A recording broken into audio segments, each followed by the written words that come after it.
Emmett was born the 25th of July, 1941. And it was a very difficult birth. He was a breech baby, and they had to get him turned around and so forth and so on, which caused a whole lot of misery and pain. He was the happiest baby in the world. It looked like he said, "Free at last, I'm here, I'm free."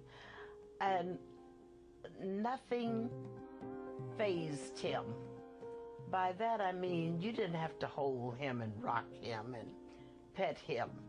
If you gave him that bottle, or made sure he was dry, you could put him in his bed and he would lie there and kick and coo and for hours.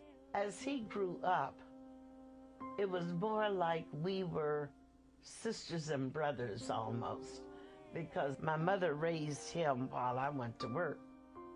So it was like he was hers and I knew I was hers, and we had fun together. We laughed together. We never did much fighting until he and I moved alone, and it would become necessary to discipline him ever so often. I don't know if prankster will be the right term or not, but I'll just give you an example of his fun-loving ways. Once we were in Chicago with him, and we were walking down 63rd Street in St. Lawrence, and he yelled out, "Here are my two big cousins from the suburbs.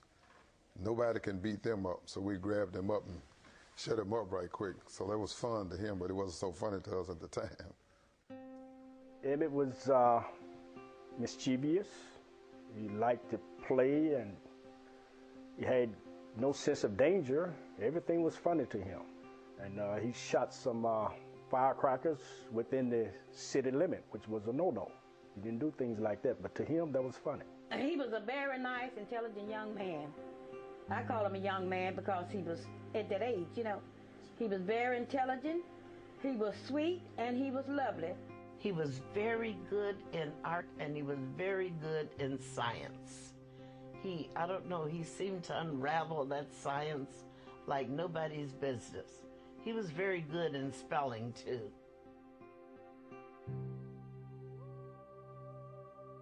The life of African Americans in the South during Jim Crow was as close to a repressive regime as you could imagine. Blacks could not eat at public restaurants, couldn't rent hotel rooms, literally had to ride in the back of buses or public transportation. We couldn't get a drink of water because how thirsty we were. Unless we found that colored water fountain, we couldn't get a drink of water out of a fountain. Our school term was from 4 to 6 months a year, and we had no busing. There were no buses that bused us to school. We had to walk to school 3, 4, 5 miles, whatever distance we lived from the school.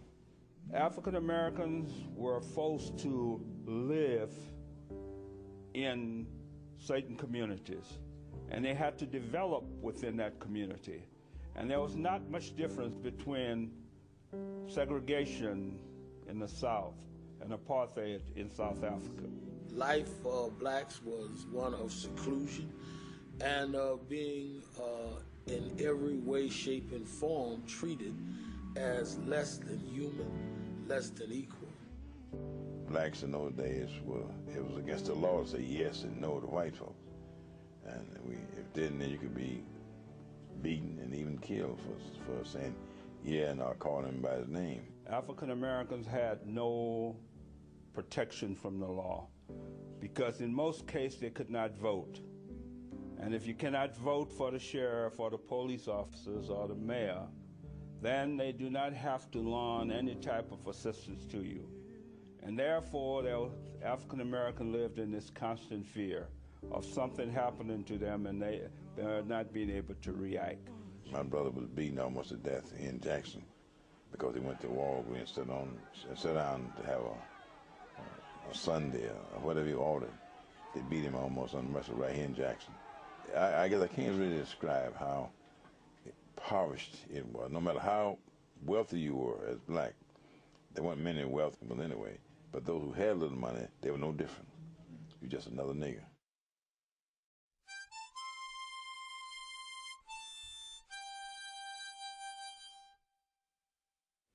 My grandfather came to Chicago in 1955 to a funeral, and my mother and them allowed me to go back with him for vacation. And so Emmett found out and he wanted to go. There were some questions of whether he should go or not, but they finally let him go. Oh, that day will live in infamy, so far as I'm concerned. I got up that morning, and for some reason we couldn't get out of that house. We were supposed to meet Moses down at 12th Street Station. We could hear the whistle blowing as we got to the steps. He tore up the steps. I said, wait a minute. I said, you didn't kiss me goodbye. Where are you going? How do I know I'll ever see you again? And he said, oh, Mama, he really scolded me. And I wondered why I said a dumb thing like that. But he turned around, came back, he gave me the kiss, and then he gave me his watch. He said, here, take this watch. I won't need it where I'm going. And I said, okay, I'll wear it. And I put it on. And I said, what about your ring? Because I'd given him his daddy's ring. First time. He said, well, I'm going to show this off to the fellows. They always kind of prepped you for going to Mississippi, made you very aware of what could happen and what the South was like. And so I was very much aware of what could happen while we were in Mississippi. And I don't know if Emmett was told or not.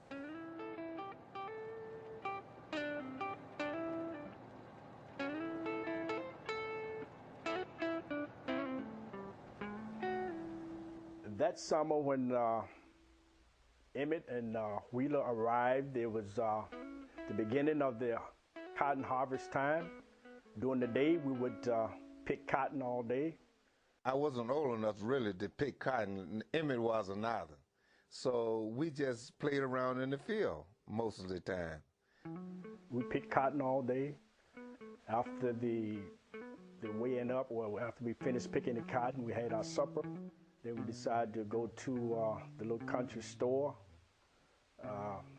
From the country store, we went up to Money. That's where we met other boys, and the checker game was going on. When we got to the store in Money, Bryant's store, I went in and I don't know what I purchased, but I spent some money. And as I was in the store spending my money, Emmett Till came in. So I left out and left him in the store. When he came out, that's when they sent me in to make sure that he didn't say anything out of line.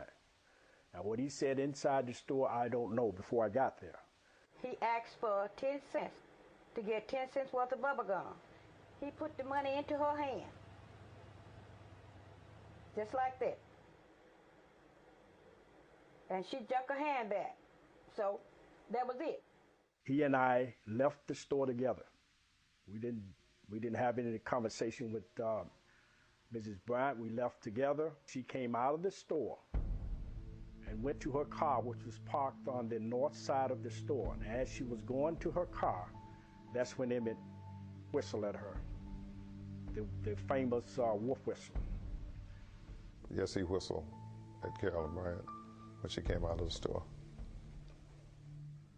No one knew that he was going to whistle. And when he whistled, it scared everybody in the bunch. And when he saw our reaction, he got scared. Miss Bryant came out, and she was going to her car, and someone said that she's going for a gun. We all panicked, including Emmett. We jumped in the car, and when we got in the car just wasn't moving fast enough. And we sped down the gravel road, and we looked behind us, and there's a car behind us. So we thinking that they're after us. So we pick up some speed, pull to the side of the road, and jump out of the car, and we ran down through the cotton field. And as we ran through the cotton field, the cotton bolls were kind of green, they were hitting our legs, and some of us fell over each other, and the car went right on by. So we said, well, nothing to that. And Emmett Till begged us not to tell our grandfather what happened, and we didn't. our neighbor, Ruther May Crawford, she told us that we was going to hear some more about that. And I didn't think nothing of it because I'd never heard of anything like that before. 3 days had gone by, and this girl told us, Ruth told us, hey, you guys are going to hear some more about this. We had heard this colored man said that they was going to get him. That's how we knew to go back to tell Mose Wright to take the boys to Grenada to the train station, put them on the train. He didn't do it. So actually we forgot about it. We were 16, 12, 13, 14, 16 years old. So we went to Greenwood. We all said, well, we going to town. We had picked some cotton and made some chain, and my older brother said, well, I'm going to take y'all to Greenwood. I carried them all to Greenwood, bought them a little wine, around 12 or 12:30, I brought them back out. Then about 2:30 in the morning, thereabout, I could hear people outside talking, and they talking about Emmett, and they talking about the boy from Chicago. They didn't say Emmett. They said there's a fat boy from Chicago, and they told my grandfather they wanted to talk to him. I looked out the windows just like daylight, and I said, my Lord, I said, look at the cars. But I didn't know where they was going. So at the time, I could see this black man get out of the car, went to the back, and the white went to the front. This is Mose Wright. I am the uncle of Emmett Louis Till. Sunday morning, about 2:30, someone called at the door. And I said, who is it? And he said, this is Mr. Bryant. I want to talk with you and the boy. And when I opened the door, there was a man standing with a pistol in one hand and a flashlight in the other hand. And he asked me, did I have two boys there from Chicago? I told him I have. And he said, I want the boy that done all that talk. So they came to my room first, and they had a pistol in one hand, a flashlight in the other, and they looked on me and Maurice, who's in bed with me, and they recognized that Maurice or myself, we weren't the one that they were looking for. So they passed on through the house to the third room where Emmett was in the bed with Simi. So we marched on around through two rooms, and I found the boy in the third room in the bed with my baby boy. I hear this noise in the bedroom, and I look up and I see this Roy Bryant. I knew him. And I saw the other tall, bald-headed man. They was hollering and fussing. They told me to lay back down and go to sleep. But I kept my eyes open and saw what was going on, that they was going to take Emmett. And at that point, I didn't know where they was going to take him. I said, well, maybe they're going to take him home. They aroused him out of the bed, and I don't think he really knew what was going on. So he was answering their question, but he wasn't saying yes, sir, and no, sir. So they became irate about that. And they started cursing and swearing. And I think he wanted to put on his socks or something with his shoes. And it was a terrifying experience. He had no idea what was going on, really. Yeah, had no idea the kind of people that he was dealing with, he was faced with. He had no way of conceiving what the South was like, no kind of way. In the room, my mom, she offered them money not to take the boy, and that's when Roy kind of hesitated. But Marlon wouldn't have nothing of it. He had made up his mind. He was the one with the gun. He had a .45 in his hand, and he was calling the shots. And he claimed that he was just going to take him up the road and just whip him and turn him loose. That's what he said he was going to do. They were telling my grandfather if he's not the one, they was going to bring him back. And they left. And after they left, nobody said anything to anybody. And they marched him to the car, and they asked someone there, was this is the right boy? And the answer was, here. And they drove toward money. After they left, Mama was very upset. And Daddy was walking around, all he could say is, he was saying, That's all he could say. I do know that you don't whistle at a white woman in Mississippi. And I was praying that they didn't kill him. I wasn't going to kill him. Just maybe torture him a little bit and bring a kid back to his grandfather. When I'm laying there in the bed, waiting for them to bring him back. Every car that I would hear coming down the road, I thought it was them bringing him back. But then when it began to get turned towards dawn, I knew they weren't going to bring him back.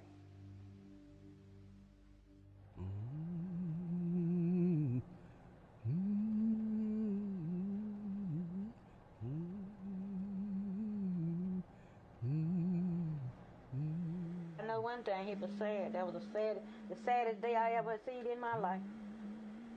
Ooh, Lord, that was sad. I felt for Bobo, Mama. I really did. Everybody down that road cried.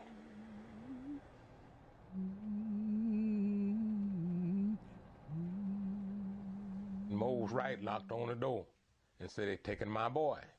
Well, I told him we could go and look for him. We went up to Munnins and we come back. And then Mose told me, ain't nothing else we could do. Just sit and wait. I was sound asleep at 9:30. And I guess I slept about a couple hours. And it was Willie Mae telling me that those men had come and taken Bo away from my uncle's house, her father's house. As I was walking, I saw a green 1955 Chevrolet truck. And I saw, which there was five people. There was really five people. And there was two Ted Collins, Herbert, and I'm sure it was Emmett Till, and the Marlon and Bryant, they was in the cab of this truck.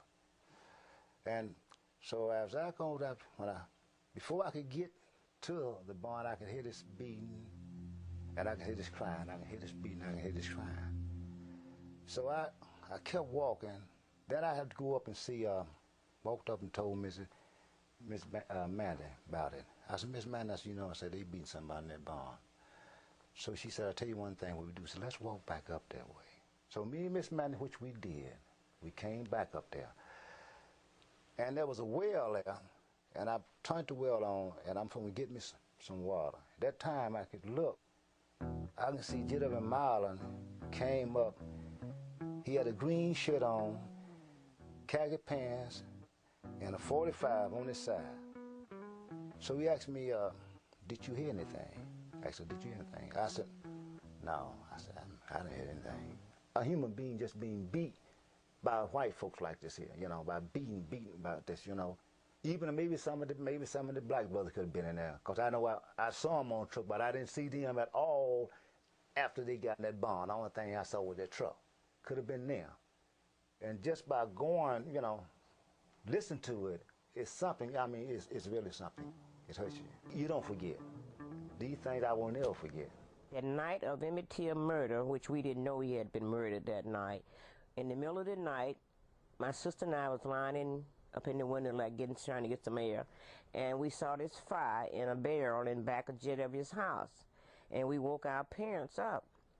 And my father walked out the back door and stood on the porch and he came back in and said there was a fire at J.W. Marlon house in the barrel. They was burning something up.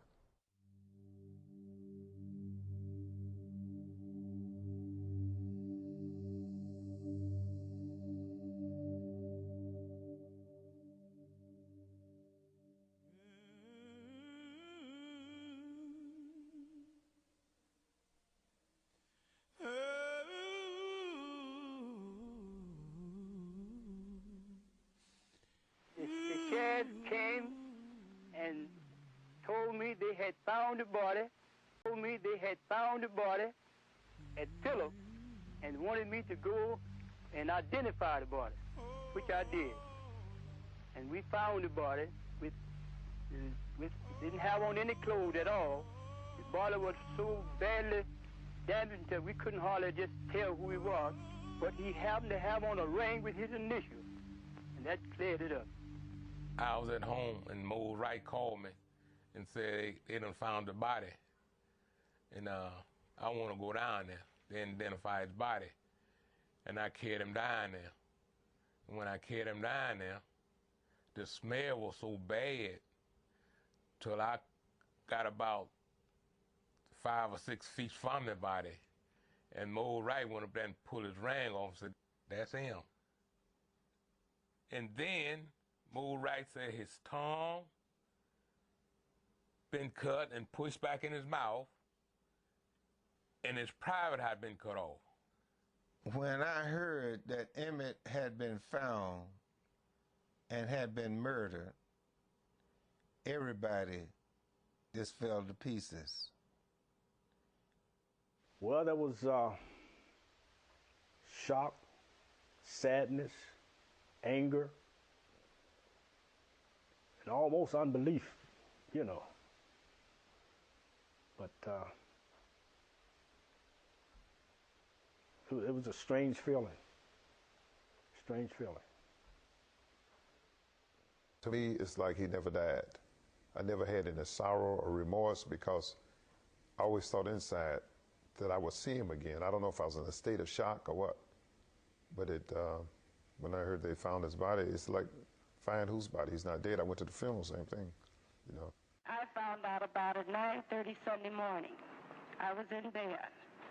I got up, called my mother when I got the news, because I had every decision I had ever made or every crack that I had ever been in, it took her to get me out of it. And I took that one to Mama, too, because I didn't know what to do. Mother told me to come right over, and she would start making calls. And I got over there as quickly as I could make it. And that wasn't very long. By now, everybody is they're screaming, they're falling out. And I ran over to try to help my mother. And I felt such a vibration coming from her to me until I jumped back, because it seemed that I was going to take her life away from her. It seemed that her life was draining into me, and I could feel myself building up, getting strong enough to carry on. Sheriff Strider wanted an immediate burial because he knew that it wouldn't be good for the state of Mississippi for people to see what had happened to Emmett Till. And the only way you could stop people from seeing was to bury it. I mean, get it out of sight.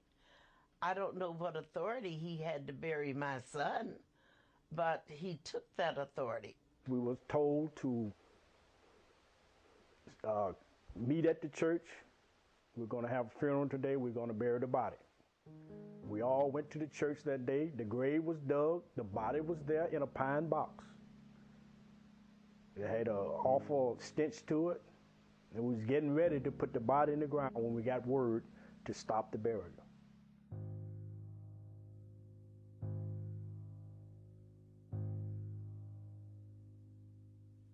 Oh my God. Number one, when I first saw that box, I just collapsed. That box seemed to me to be as bigger than anything I'd ever seen before. But that was just the beginning. The size of the box was really the easy part. When I discovered that the box could not be opened, then I wondered, what on earth in the world is going on? You mean to tell me that I have spent all of this money to get a body that I can't even look at? How do I know what's in the box?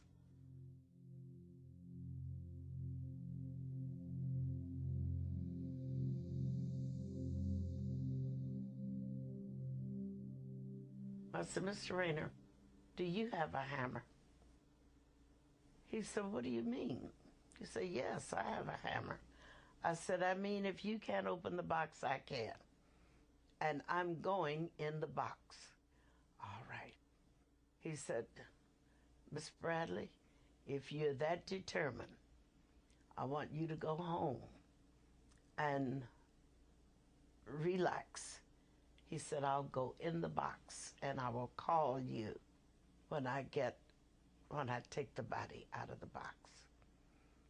And when I was satisfied with that. I had to see, though, what was in there. And when I got back to, when he called me and I came back to the funeral home, about 3 blocks away, an odor met me that nearly knocked me out. I said, what on earth in the world is that? It was Emmett's body. That's how the smell was so strong until it covered a 2 or 3 block area.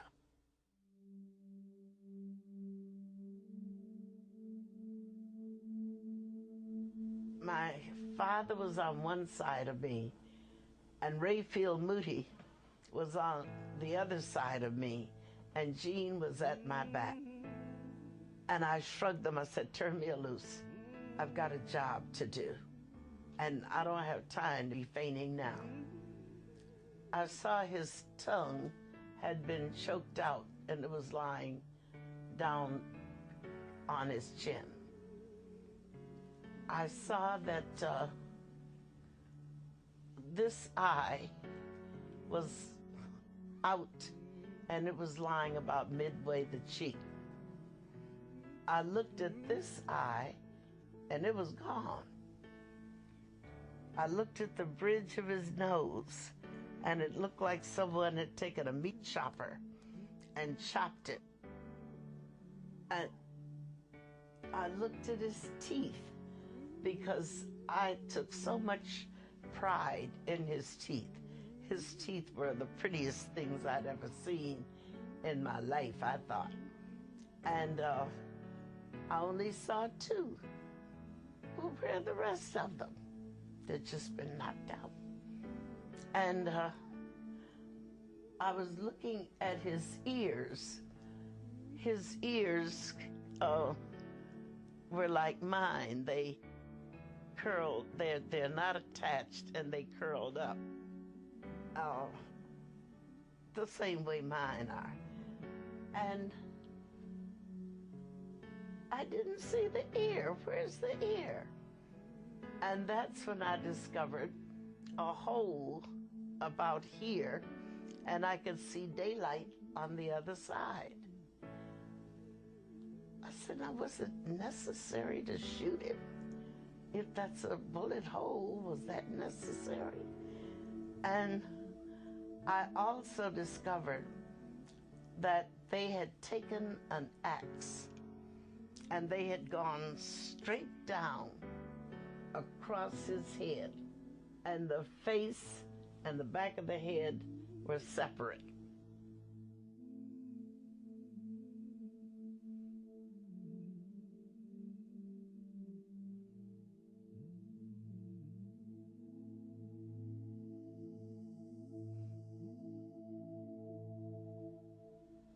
Well,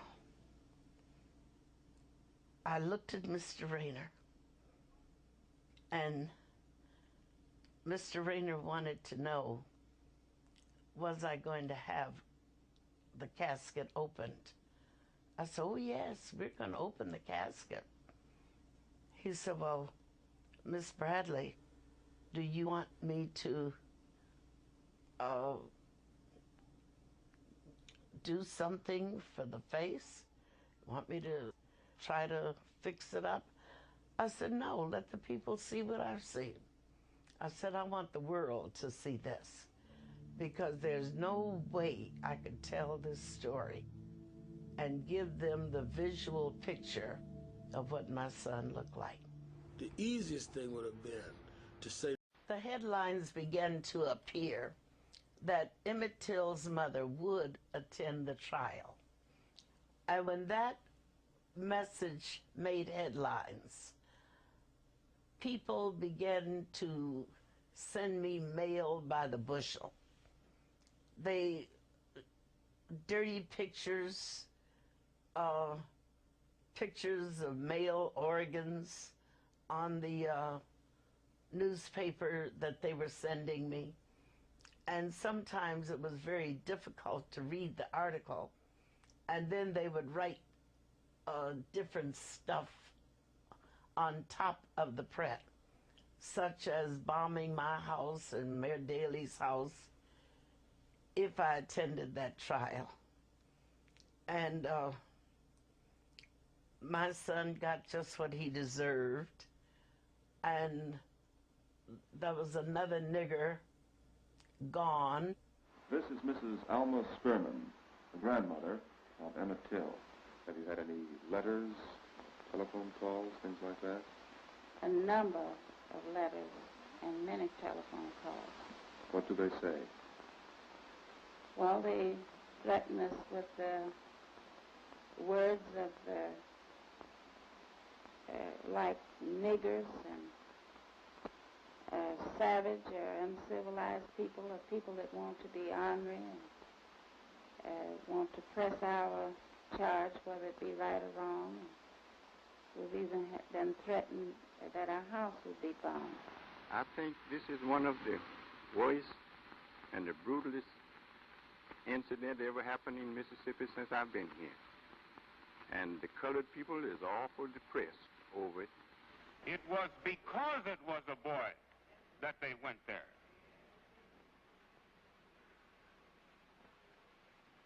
They had to prove that they were superior. They had to prove it by taking away a 14-year-old boy. You know, it's in the virus, it's in the blood of the Mississippian. He can't help it.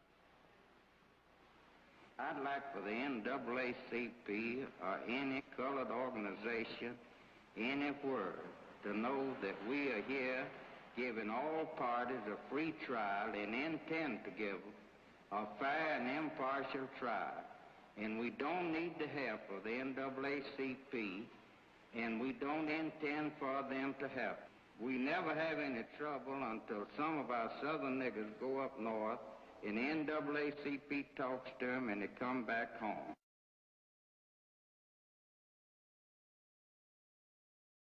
There were little jars for people to drop money in stores, in the drugstore, and the dry cleaners, and commercial places in the town of Sumner for the defense of the two men accused of the murder.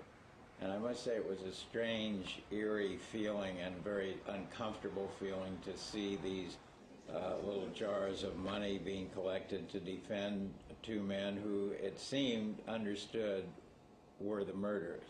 What are the exact charges brought against Roy Bryant and J.W. Milan, Mr. Chatham? The further indictment is that they did willfully, unlawfully, feloniously, and of their malice aforethought, kill and murder Emmett Till, a human being. Is there any other charge brought against these men, Mr. Smith? Yes, charge of kidnapping. Is there any further description of that charge? No. What possible penalty under the law is there in this kidnapping case? It could carry the death penalty just this. Me and Mo Wright went to the trial.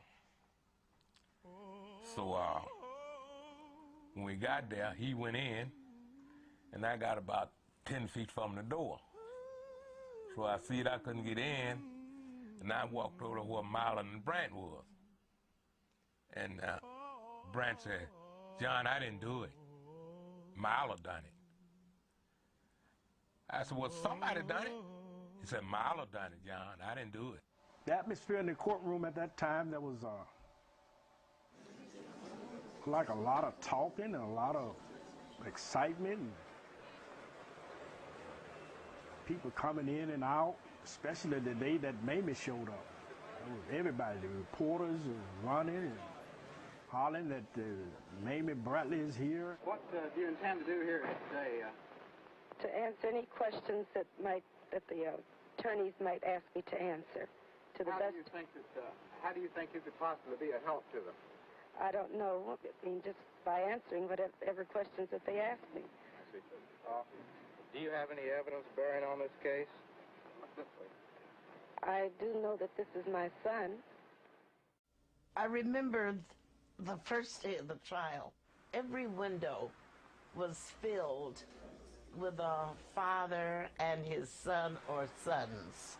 And as I would come up the steps, they would aim the guns at me, and they would pull the triggers, and the little caps would pop, and they would say, bang, bang, bang. And the fathers, they thought this was the cutest thing. And the little guys were just firing away. Well, you know, the hair on my neck and down my back was just standing straight. It was a frightening experience. The reporters who were there were shocked and kind of astonished at finding this situation in which it seemed that everybody, the people in the town, knew that these men had murdered this Negro boy. That, of course, was the term at the time. And at the same time, they did not want the murderers to be punished. I mean, that was the sort of the civic attitude. There was great hostility to the reporters who were, as the local people put it, making a big thing of this. The highlight of the trial so far has been the dramatic testimony of Uncle Mose Wright. In court, he dramatically pointed at the two defendants, Roy Bryant and J.W. Milan, and said that they were the two men who came to his house on August the 28th and took the boy away. Old Mose said he never saw the boy alive again. It may have been one of the most moving moments of the trial when Moses Wright stood as straight as an arrow and spoke clearly and firmly his testimony that indeed these were the men who had taken the boy from his house. He stood up, he pointed his fingers at him, said, "That's him," which pointed at Milan. And that was, oh my, that was quite a moment then. Because you had the grabs, you had the people grumbling, and we later found out that blacks didn't do that in Mississippi. He was willing to put himself at risk. He was not going to lie. He was not going to back down. He was not going to be intimidated. And you had to really admire the courage of somebody who, despite being brought up in that culture and a culture really of slavery, would defy the mores by insisting on telling the truth. You got to remember now, back in those days, it was suicide almost for a black man, a black person, to go in a courtroom talking about testifying against a white man, because the whole court was white. Ruby Hurley, Amzie Moore, and Medgar Evers at the trial.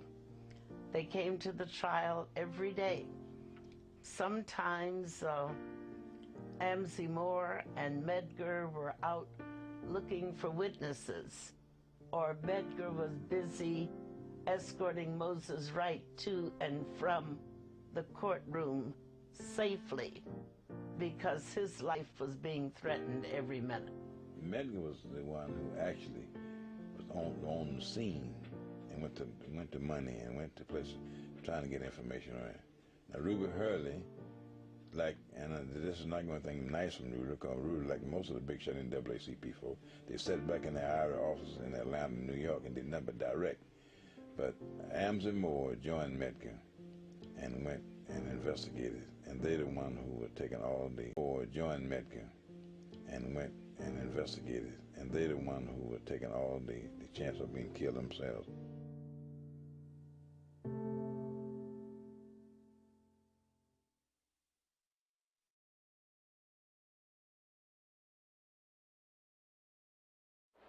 defense attorneys have told us that the new state witnesses, whom they have also questioned, will talk about hearing drones from a shed. Is that correct?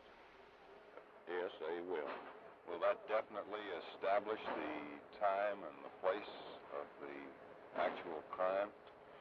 It won't establish the time and place of the actual murder, but it will connect the defendants with the crime. Did any of these witnesses see the defendants at the scene of the shed? Yes, one of them. When they called me to take the stand, and I took the stand, and then they asked me these questions, about about the one that did the murder, did the killing. Do you see do you see him in court? I said, yeah. Was it in here? I said, yeah. He said, would you go there and point him out? Smiling, and this is Brian. They were sitting right there. What they did to me when I was on the stand was just unconscionable. They tried to make me confess that I had conspired with others to get double indemnity on Emmett's 5-cent and 10-cent policies.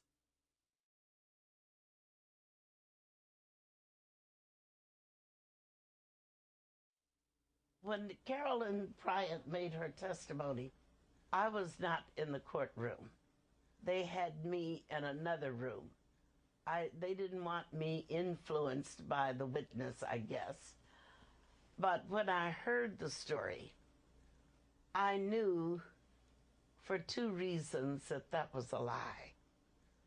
Number one, Emmett's speech impediment under stress would not allow him to get these things out. And number two, the respect that I had put into him for womankind and for mankind, he just wouldn't come off that way.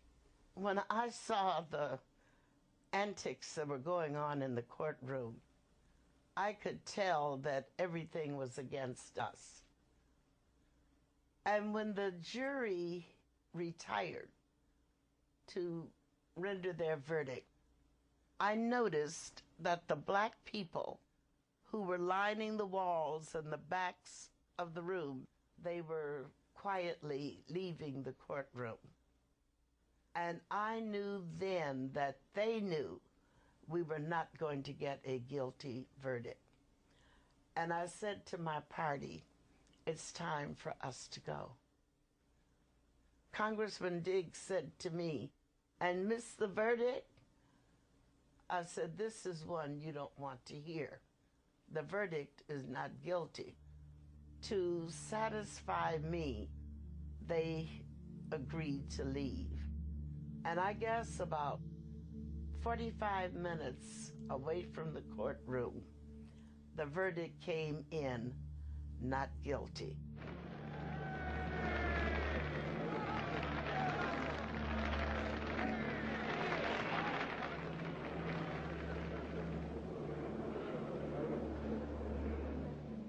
How do you folks feel now that it's all over? Roy, how about you? I'm just glad it's over with. J.W.? I am too. Mrs. Bryant, Feel fine. how about you, Mrs. Milam? Did you expect this verdict? Well, I was hoping for it.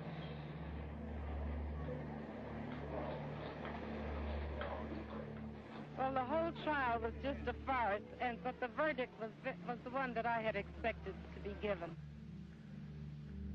Do you feel that all the witnesses were brought into the case? No, two of the witnesses were being held in protective custody in Sheriff Strider's jail in Charleston. My first reaction when I saw that they come in and said not guilty was unbelief, anger, revenge.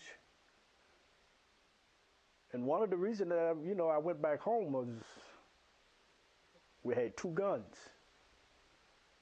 I just had the idea, hey, we could fight it out.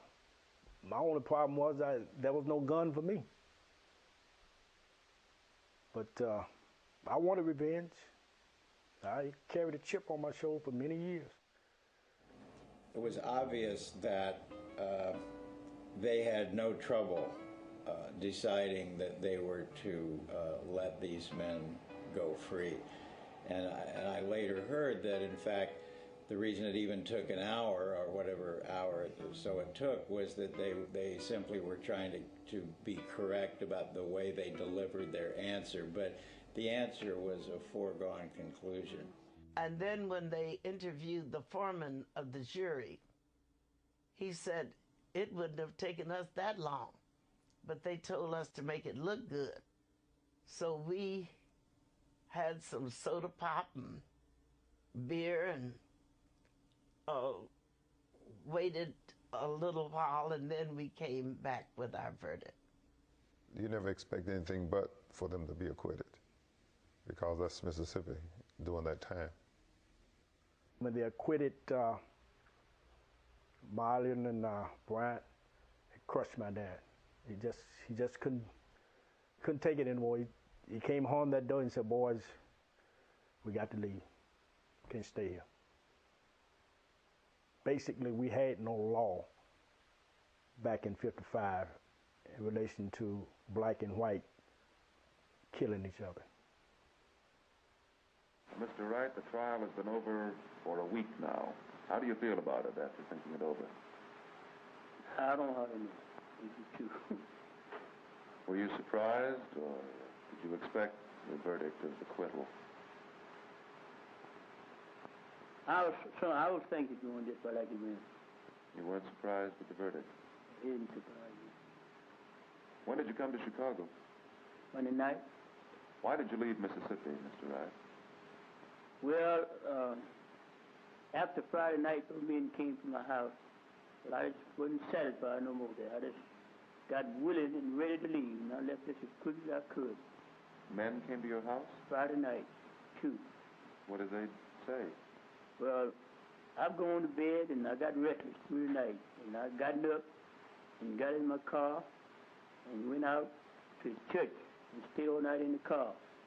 And a friend of mine told me that he was passing going home, said the car drove up in my yard and 2 white men was in it. And they got out with flashlights, just flashing all around the house, looking around the house. Of course, I didn't know anything about it, but I was just got restless through the night.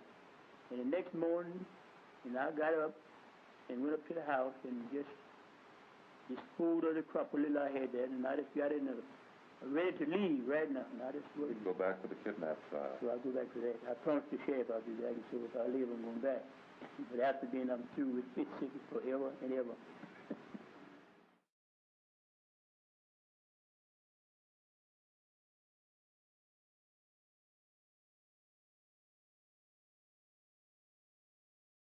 There are 2 kidnapping statutes in Mississippi. One carries a 10-year maximum in the state penitentiary. The other statute, which is patterned more or less after the federal Lindbergh statute, that we commonly refer to it, carries a maximum of death sentence. And the grand jury will be advised of the existence and of the terms of both statutes, and it will be their province to determine which, if either, of the statutes that they choose to indict. That me and Mr. Moore, right, we went there. We didn't see them at the kidnapping trial. We saw them at the regular trial, but not at the kidnapping trial. They wasn't even there. That's crazy. And that point, how long that last? No more than 15, 20 minutes. What? We was out of there. The LeFlore County, Mississippi grand jury at Greenwood adjourned just a short while ago and did not return an indictment in the Emmett Till kidnapping case. That's the only comment I'm authorized to make at this time. You got them on kidnapping. You're looking at them. How can you say not guilty? I'm Sidney Carlton of Sumner, Mississippi, one of the lawyers for J.W. Milam and Roy Bryant.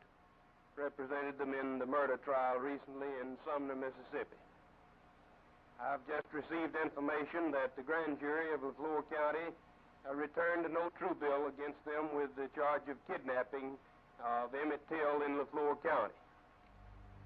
Frankly, I think that this is a result primarily of the interference in Mississippi and Mississippi affairs by outside interests, and a result of the NAACP and their activities in trying to make something big out of just an ordinary criminal affair in Mississippi. After the trial some 5 or 6 weeks ago now, we are still receiving in the Daily Mail threatening letters from all over the United States saying that justice was not done when no fair-minded jury in New York, Chicago, Detroit, San Francisco, or anywhere else would have convicted these two men on the scanty evidence which was produced.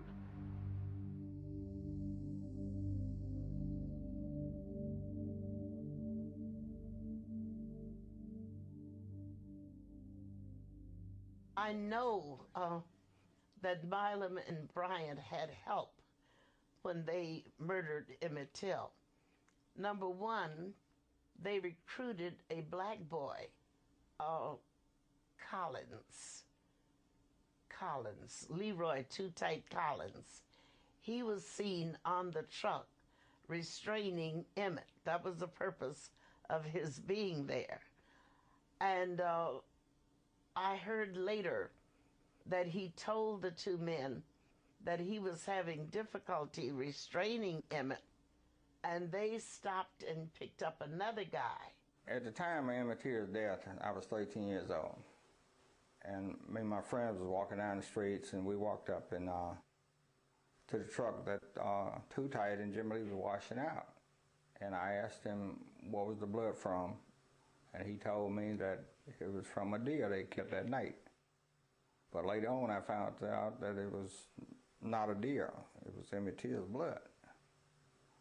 J.W. Marlin told my father they went, picked Emmett Till up, and they was going to kind of like rough him up or beat him up a little bit and let him go. That was his story.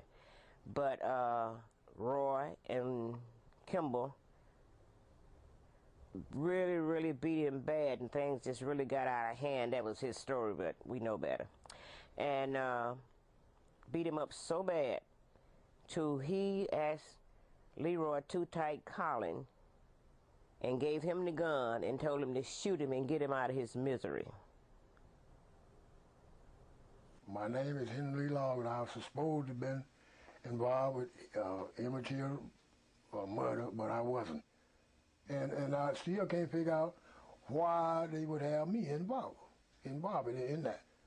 And I knows nothing about it, no more what was told. This woman named Mary, she came up, she said, y'all heard about what happened last night? I said, no. And they said, yeah. I said, J.W. and them went over the monies and killed a boy and put him in the river. It wasn't a river, Black Bow. So I said, no, we ain't heard nothing about that. And so she said, said Too Tight said, that shoe laying on, I said, that's a shoe that boy had on. So they went to this boy's grandparents and asked about him. His granddad said, he's in there asleep. Said, what you want with him? Said, well, wake him up. We're going to get him out of there and take him and put him in the river down there. So he said, no. Said, no, white folks don't do that. Now, that's what they say, he said now. Said, don't do that. So I'll, if you let him stay here in the morning, I'll put him on a bus and send him back to Chicago. So no. They said, no, we want him out of here now. And said, I don't want to lie, I think they said that one of them hit the old man, the boy's granddaddy. Said, I reckon he didn't want them to beat him up, either kill him. And they got him out of there. So, well, they said that the boy was fighting him, but he couldn't whoop him all. That's what they said. Now, I'm putting that in the beginning that they said. Now, if I'd have been there looking at it, it'd have been a different story. So, but why, I still can't say it. Can't figure out why would they have me involved, and I know nothing about it. I believe that if people are still alive and there's evidence to connect them in any way, shape, or form to the killing or to knowledge of the killing or the conspiracy of the killing, they should be prosecuted right now. I don't care how old they are. I don't care their medical condition. If they're alive and was part of it, they ought to be dealt with. There is no statute of limitation to murder. And people to say, well, it's years later, it doesn't matter. I think anyone that does this, if it's on their dying bed, they ought to die a convict and die condemned for participating in any way for what happened to Emmett Till.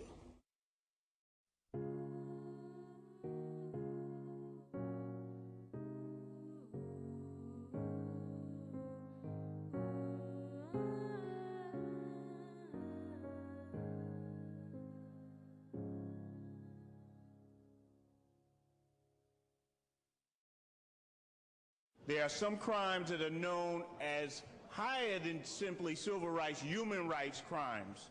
And the whole human community needs to look in and ensure that justice is done. The clock does not stop on this question of justice. This is an injustice that continues as long as the murderers are at large and subject to being punished, but not being pursued. If y'all could stop talking for 1 second. Please be quiet. Because I think that this family should get much more respect than what we gave them. This is history right before us, and I think Letitia James, the council member, did an excellent job to bring it before us. This is one time we need to give somebody a standing ovation. This family has been through a lot, and we should accord them that respect.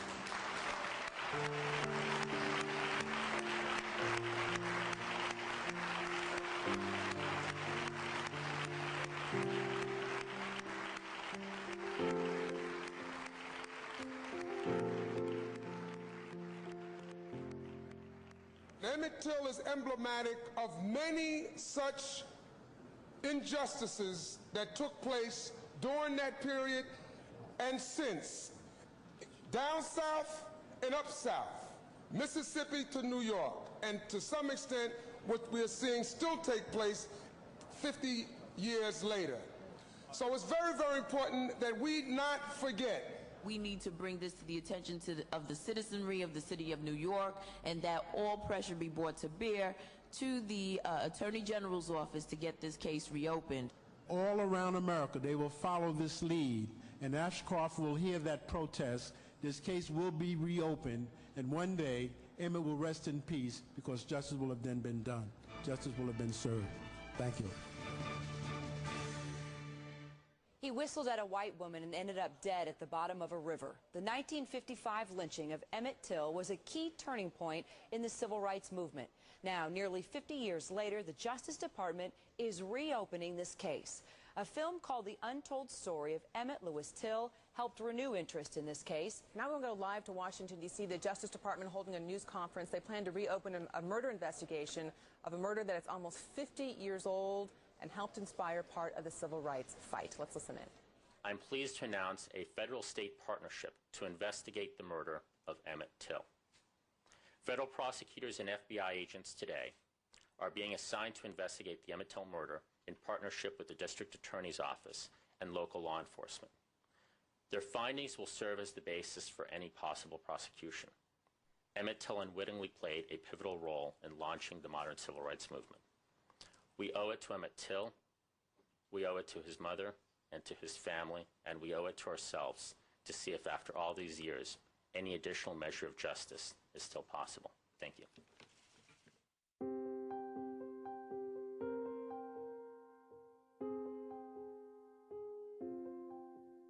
Emmett was the catalyst that started the civil rights movement. Because when people saw what had happened to this little 14-year-old boy, they knew then that not only were men, black men, in danger, but black children as well. And it took something to stir people up and let them know that we're either going to stand together or we're going to fall together. I do know that without the shedding of blood, there's no redemption. And I do know that the Lord appeared to me in a vision, and he told me that Emmett was not mine, that he belonged to him, and that God had chosen him for this particular mission.